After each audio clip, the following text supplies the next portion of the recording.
from getting on towards your backline. Similar things can happen with the Threshold, but there's the Ezreal that we talked about, so no surprises. Carries, man. 4 AD carries in the game once again. Should just count our lucky stars, we don't have 6. Could have had a smolder top or something. TPing by Nisqy towards the bot lane here, maybe forcing Targamas closer and upset a little bit further back. You can see Vladdy TP towards mid. The engage goes down. Targa with a double knockup, but he's the first to fall. Luon able to escape behind the back of Nisqy. The Dragon does reset. Too low, but I mean, that's going to be, like, you're very happy with that as SK. Getting one out of this situation is huge. He's starting to build on the top side of the map. Ultimately, Irrelevant is going to be struggling in this matchup. Kana's doing a good job. Presence in mid lane either. Vladdy had already got that push, Kan top, so it would have been a very difficult take. X-Flash, might catch closer. Closer still has the flash here. It hits level 6. Glacial Prison leveled up, but not enough to buy him some time to get away from Luon. Targamas to find that flank position. On the upside, though, Luon is opened up to go for Kana, and Isma's here, closer to cover. I think Irrelevant just wants to back away from this one. Pops the Dominus, still tanking the tower, even with the True Shot Barrage. Kana falls, Irrelevant able to slice his way out of the play. SK invested a lot into killing Kana, and because they had blinking... They choose to abandon it. It's fine. They instead focus their attention towards the top tower. Plights are still available. Irrelevant going to burn everything to just try and clear out the wave, but there's so many people here from KC. Targamas goes in, has that Unbreakable Will. Irrelevant still has the Ruthless Predator stun, but he hasn't had a chance to use it. Carmine Corp execute the dive. And Nisqy securing this bot tower, albeit slower than what we're seeing on the top side of the map. The TP, is this risky? Nature's Grasp. Isma looks for the dive immediately. Kana goes in. Twisted Advance going forward as well. Isma tanking for days, but not for long enough. One more shot would have killed. Herald gets secured by Isma.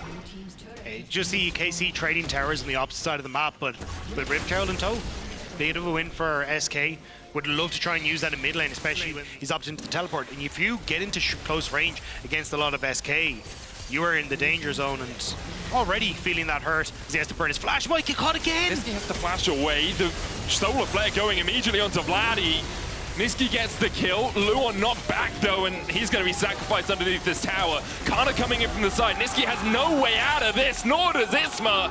2 more kills over to Carmine Corp. An absolute field day. No Warmogs completed for anyone just yet, so Poke's going to stick. The engage immediately. Isma falls low, able to survive with the Twisted Advance forward, but there he's down.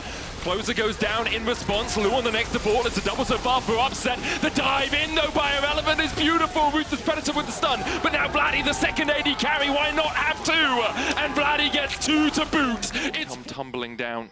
Humpty Dumpty had a fall off on once, and we've never heard the end of it. As Kana trades with Irrelevant, Rahel jumps in, and Kana's overextended. Rahel finds him. Here's SK, continue to just look for the poke, and that's all they're doing, just keeping people interested on this top side, as Rahel is able to solo out the Dragon. That's so point. Now he can start to drift across, but he does have to be a little careful with how aggressive he goes here. Nisqy going forward, Glacial Prison finds him in the column.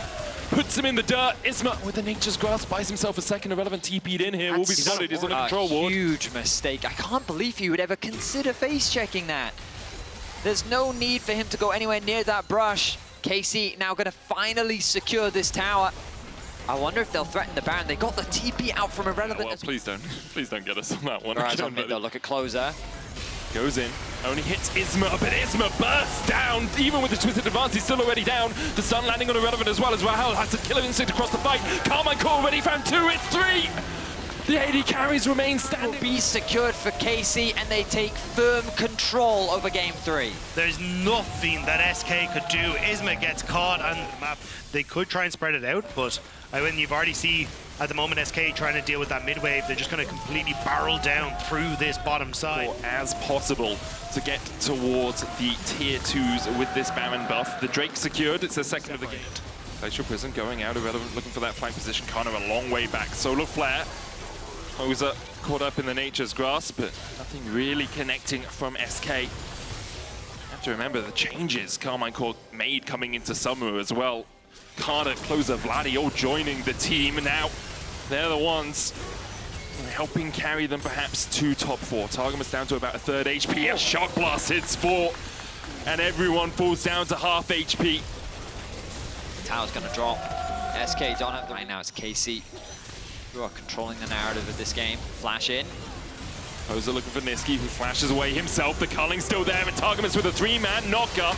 Niski low. Immediately though, Carmine Corp being re-engaged on Targamas, falling lower and lower. Upset on the backline, Rahel going for him. Rahel will fall. 4v3 now as Niski has to be the one to do it all. Irrelevant manages to find one. It's 3v2. Vladdy dashing away from the Renekton. Closer there on the front line still. Niski trying to get in from the side, but Carmine Corp have found 4.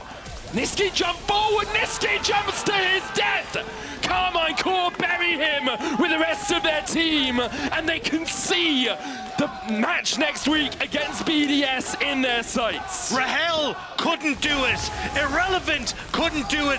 Niski could not do it. But now the question rises, can Karmine Corp do it? How high can this team rise? Can Luon delay them long enough? 8 seconds on Isma. The first Nexus tower has fallen.